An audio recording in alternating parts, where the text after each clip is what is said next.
I know, right? Just go ahead and start it. Let me shut the door. Sure. Thanks, man.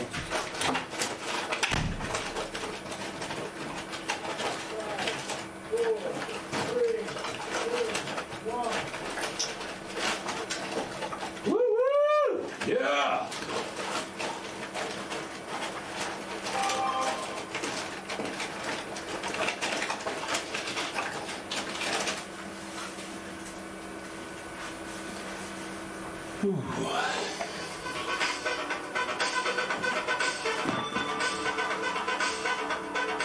Hello, Cambridge. Good evening and welcome to another show here, the Storrow Drive Nighthawk Show, where we invite guests and they arrive late and then they call when I'm live. Should I answer the call? We'll answer the call. Oh, phone stopped ringing. Well, you know, when you're live, the show must go on. You know, that's the motto tonight. The show must go on, whether you like it or not. It starts on time. Whether you're a comedian, musician, a cast member, or just going to work in general, you got to be on time. You got to show up prepared and ready to do stuff. Be prepared. That's exactly what this show is gonna.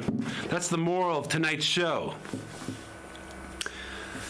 It's December, and we're live, and I thank you for watching at home. Appreciate you guys. Appreciate all the folks that tune into the Storrow Drive Nighthawk Show. I try to provide people with something that is reasonably all right. You know, I can't say I'm always, fashionable. I'm not always fashionable, but it's a little chilly out there. It's probably in the 30-degree range. Nabil Sater over at the Middle East Cafe sends his regards. And someday maybe I'll have him on if I'm lucky. I'm thinking of you. But tonight our special guest is supposed to be arriving. I gave him the coordinates. I told him to meet me ahead of time, and that has not been the case. They've been stuck in traffic or what have you, which happens. Here's an outside view of the Cambridge studio here where we are. I could definitely use a slice of gum. I need a piece of gum. Before I get started, I need to freshen my breath slightly.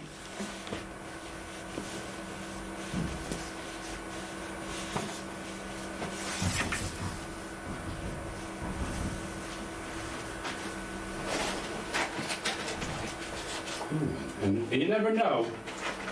You never know. Our guest could be here any second making a splash. Arriving here. And don't we all want to arrive?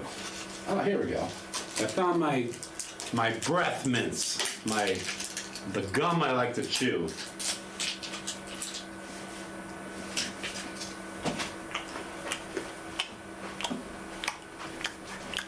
As we all know, in the course of life, sometimes things don't go according to plan. Things don't always go according to plan, so you gotta roll with the punches and get to what's real. As David Lee Roth once said, oh, I think my guest has arrived. Ladies and gentlemen, the one and only guest that's here tonight. Amazing, all the way from the Cape Cod regions. How was the trip, my friend? Welcome. What an adventure. I'm so glad you're here. Yes. Yep, I'm glad to be here, sir. And you can tell the audience who you are. All right.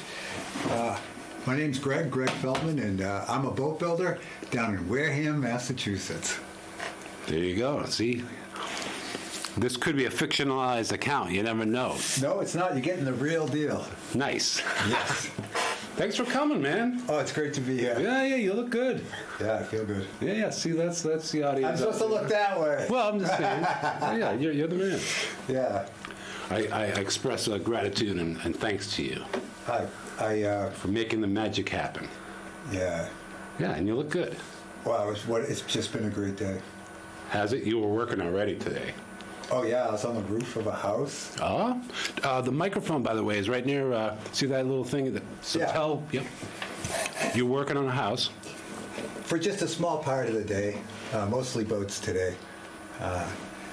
But You were on the roof, I though? was on the roof of a house because one of the houses has a leak. These things happen. So what were you up there doing? I was pretty sure I was going to be putting lead flashing on a chimney, but the job did a 180, and instead, I was actually kind of glad to realize that the roof needs a new cap. A cap.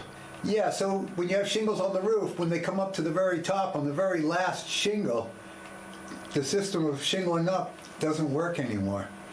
So they cut the shingle into thirds, and they just make a cap. Yep, that's what I have to do, so. Amazing. Yep.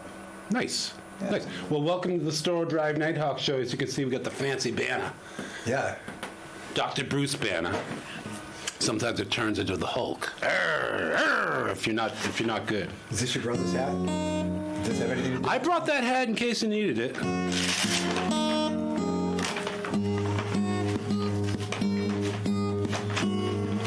Are you giving me a summons? Anything with double exclamation marks is a good story. Oh, good. Oh, good. Well, tell as many as you can. We got a short period of time, so you dive in anywhere you want. First Chevy sounds good. My first Chevy Amazing. Good was job. a step side. He brought notes, annotated notes, gang. This guy has stories to tell. Surfing as well. Yeah, dig in anywhere. All right. And you can have a gander at it. You can pick at it as you want. I might just play a... So, my first truck belonged to a boat company, and it was a standard shift. You drive a clutch. Did you drive it? Did you drive a clutch standard? I used to a long time ago, yeah. So my first truck was a standard shift, and it was 3 on the tree. Stick. Yeah, but stick shift's kind of on the floor. So mine was 3 on the tree. 'Cause it Ooh, would baby. shift on the Yeah. steering column. Okay, I remember those, yeah. Yep. And My grandmother drove one of those. Yeah. yeah, this wasn't your grandmother's truck.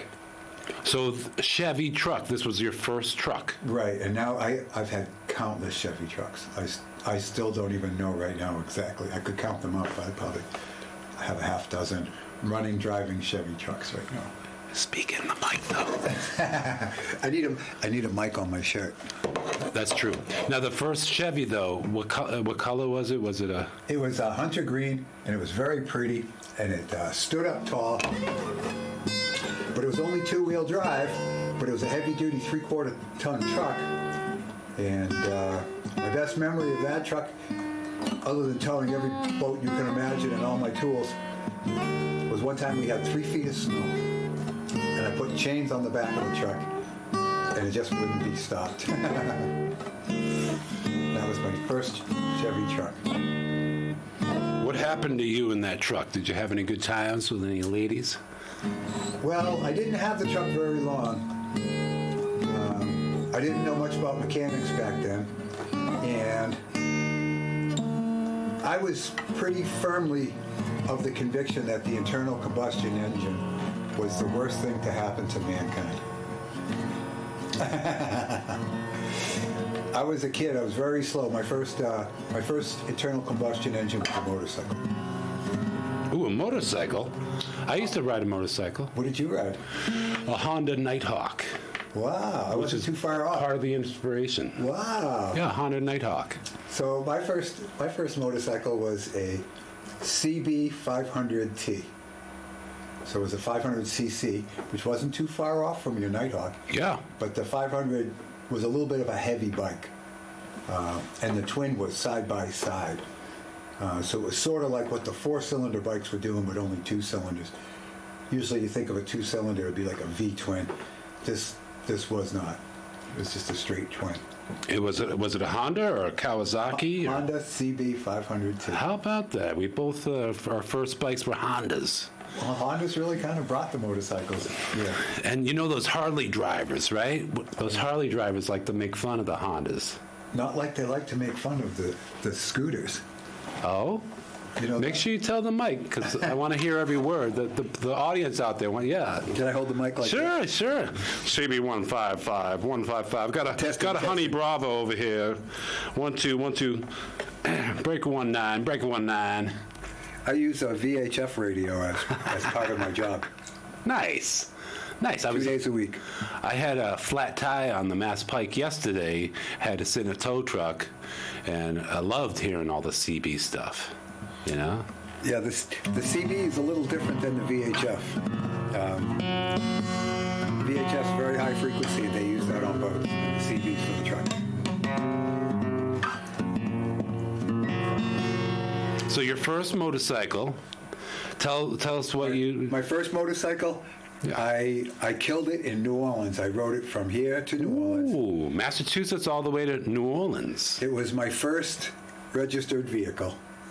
Ooh, what were you, So I 18, went straight from the 17, bicycle 18? to, How old were you? I guess I was probably 18. Wow, yeah. You got to have a lot of, it's good to be young when you're riding those motorcycles, right? I still have one. Nice. I gave Got up. back up into it. Yeah. You're smart to get out of it. You know, it's almost like a ticking time bomb in terms of the odds, you know, Yeah, especially it's as, really you true. know. I deliver sailboats with a guy, and he says that the best way, the Air Force has to spend millions of dollars to train a pilot. And they say the best way to find a pilot is to find a guy that was into racing and repairing motorcycles and then walked away from it because he was smart enough to realize the odds. So he had that ability to do it and the inclination to do it, and then the brains to walk away from it. So that's smart. You know, I mean, like if you're riding on back roads or some area like Arizona, I used to live in Arizona, and I'm just going to get this out of the shot. There'll be no cowboys in the black hat tonight. But yeah, unless you're driving somewhere really kind of safe, you know, it's almost like, especially New England, if you're driving on the streets of Boston or you know, Bellingham or Natick or Needham or Somerville on a motorcycle, hey man, you know, those folks, you know, they got a lot of guts. Because like there's potholes, there's sand, there's black ice, there's...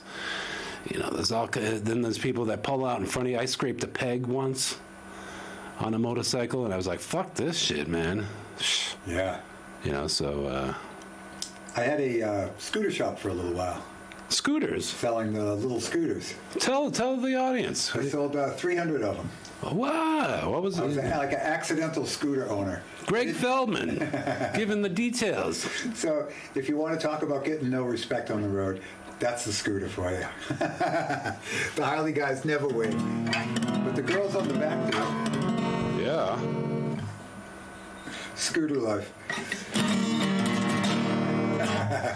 Huh, scooter. Now, what is this? I never rode a scooter. What do they got? 250? 150 cc? They do, but most of them are 50 cc's. 50? So 49.9. That's no highway stuff. It's a little bit of like a loophole if you've lost your driver's license. Yes. So if you are 49.9 cc's, the law says you have to have a valid either learner's permit or Massachusetts license. However, if you get taken to court, it's treated like a bicycle. So pretty much in the eyes of insurance companies and in the eyes of the law, it's considered a motorized bicycle. Nice. So if you get pulled over with no license, okay, they're going to tow your scooter. Ouch, that's going to hurt. You're going to have to go to court, and there's going to be a $50 court fee. Ouch, that's going to hurt. But you'll be able to get your scooter back, and the infraction won't count against you getting your license. It's a bicycle infraction, not a moving violation with that. Can you see the red spot? Alex, we love you, man. What red spot? The red spot on the TV? Well, that's some kind of reflection back there, I think. I guess, yeah, it's one of the lights. Unless you're playing with a cat over there and you're like trying to playing with, That's fascinating. So scooters, yeah. And who makes those scooters? The ones I got were made in China. And what's the brand? Anybody out there that wants a scooter, go to Rockland. It's the International Motorsports. They're the best. That's the plug I was hoping for. And they're still open for business. Yeah, they're still selling a ton. Rockland Motorsports. Perfect. Yeah. I love it. We'll get syndication now. Hey, what's up, Ezra? How you doing out there? We will be having call-ins later, too. Believe it or not, at 6:20, we're getting some call-ins. I got a famous guy calling in later. Sometimes I have to have a backup just in case, but it's so easy. But you made it, man. You survived. That must have What been an adventure. So, all the way from Rockland. That must have been a long drive, right? I came from Wareham, and I came in a 1995 Saturn SC2 Coupe. Ooh. That is half primer, half blue paint. I love it. It's a standard shift, of course. With lots of stories to be told about it, I'm If sure. you look at it, there's lots of little markings. Sure. Each one is a character marking. Nice. So Wow. So the scooters that you were talking about, just to finalize, who puts those out? Like, is it Honda and Mitsubishi? Honda makes or one, but they're very expensive. And Kawasaki? I mean, I learned Suzuki? Suzuki makes a whole bunch of them. Oh, okay. I don't know about Kawasaki. I don't think that they do.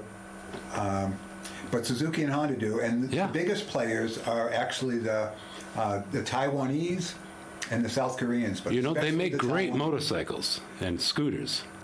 The Taiwanese? Well, The Japanese? Exactly. Yeah, the Japanese technology. They're just in everything they do. Yeah, I had alluded to like the people that drive the Harleys because I got a family member named Thomas who drives a Harley, and I literally pulled up my Honda back in the day. I would pull up my Honda and park next to these Harleys, and they'd be like, "Get that shit out of here, man!" And they call it a rice burner. Yeah, rice rocket, rice burner. Yeah. Fucking it. Crotch rocket. But you know what? Like having a Honda motorcycle or a scooter, like, it's kind of a low-cost maintenance type of situation, kind of like I don't want to say a throwaway bike, but as opposed to these fucking people that buy these, Harleys, I mean, they make a lot of noise, they cost a lot of money to maintain, and Yeah, they're a lot of maintenance. And I mean, most of the Japanese- they're not as fun in my opinion because they're like making all that noise, man, and fucking, it's like this. It's too much of a.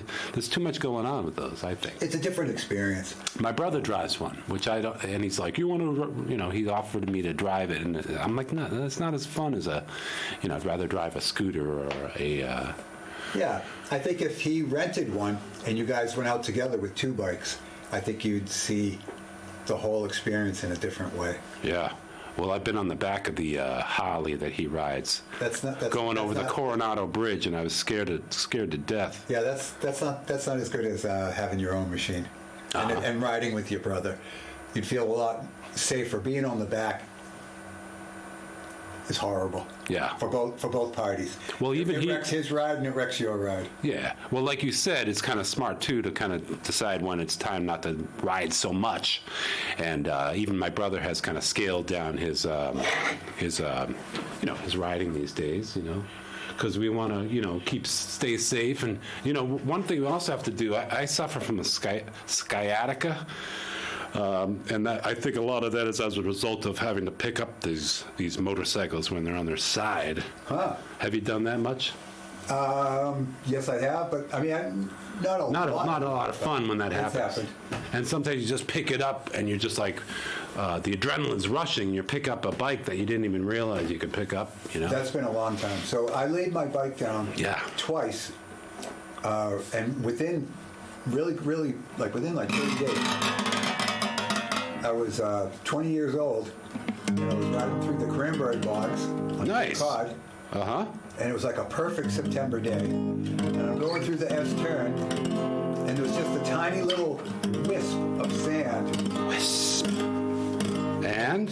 And as soon as that front tire hit the sand, I was down.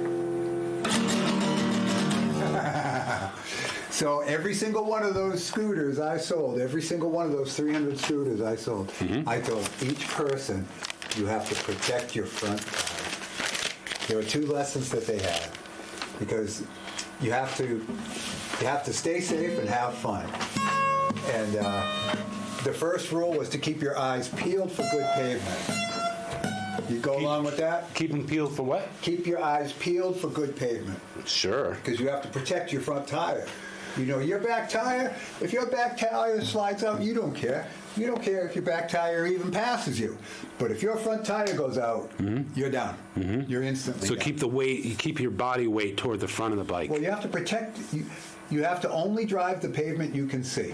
So you can, whether you're cornering or whatever it is you're doing, you have to know that you can do whatever maneuvering you need to do with the pavement you can see. You can't count on around that corner there not being an obstruction or something that you can't.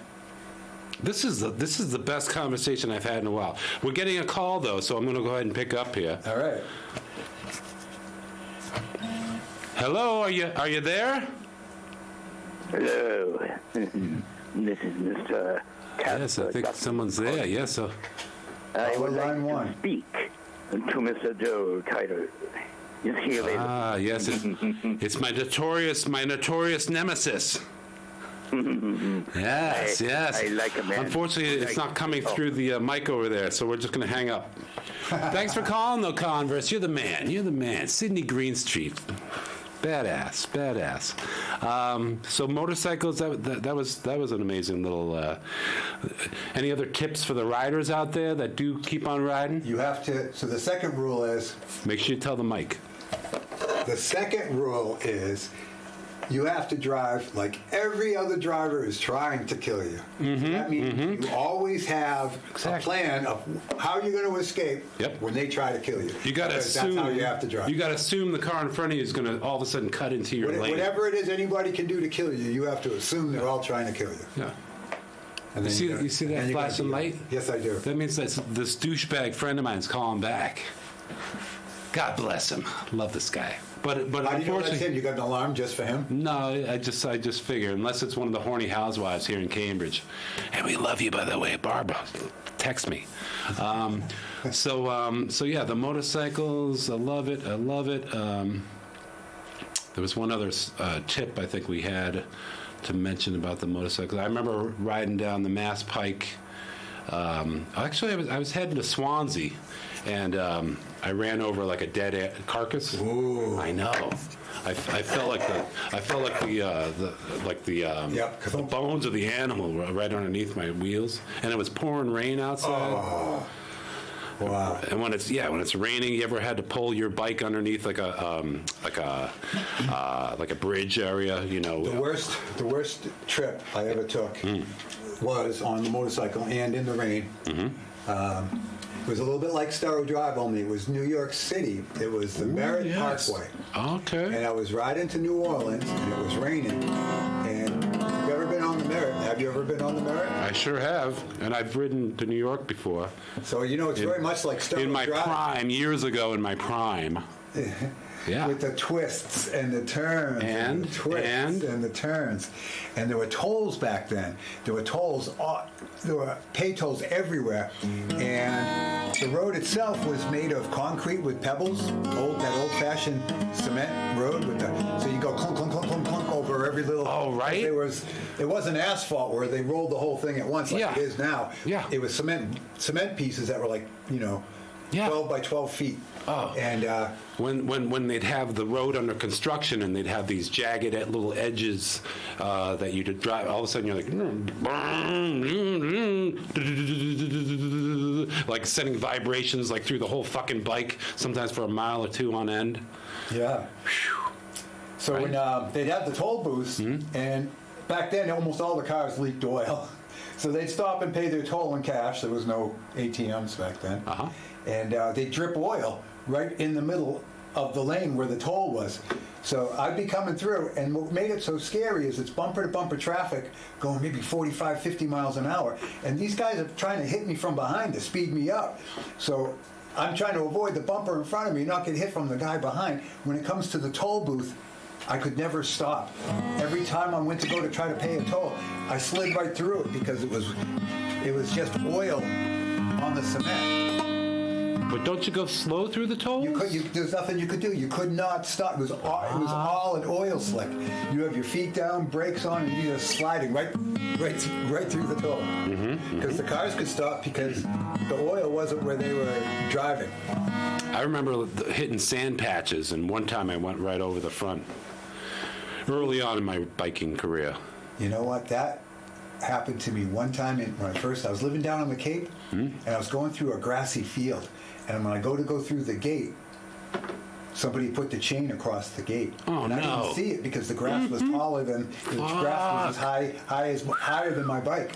And but I was going so slow. I was going so slow. I probably didn't go over the handlebars, but it was probably really, really close. I mean, I probably ate the handlebars in a part of your body you don't want to hit. So you drove and you hit the chain link fence. Yoink, and my rear tire came way up in the air, and what happened? My privates hit the handlebar, but I didn't go over the handlebar, but I almost. So you kind of like the bike went like this. The back end came on. Yeah, the back end came. And you stayed on. You stayed on. Yeah, I stayed on. Fucking A. But I got it right. That's remarkable. The handlebars. So this is live TV, and we want to thank Cambridge for allowing us to be on live. The show does end in 1 minute. Wow. I know, we're down to 1 minute. Just like that. We want to dedicate and give shout outs to let's give shout outs to Barbara, Jen, Matt, Anna Pearl. Anybody else? Cameron, Jennifer, shouted them. Jeffrey Jelko. I guess we're gonna have to say Alex. Yeah, Alex, of course. Jeff, Patrick, Carol. Carol, of course. And your mom's name? Barbara. Barbara. Grandpa Herb. Yeah. Grandma Rita. Yeah. Herb, Mother Teresa. Herb Feldman. We can have a whole episode about Herb. Yeah. Anytime. Let's make that happen. That'll get Alex out here. This is one of my last shows of 2022, but next year we're doing a Herb Feldman special. We have 10 seconds now. And you're locked in for next year. The show will go on for next year. Oh, yeah. We were renewed for another season.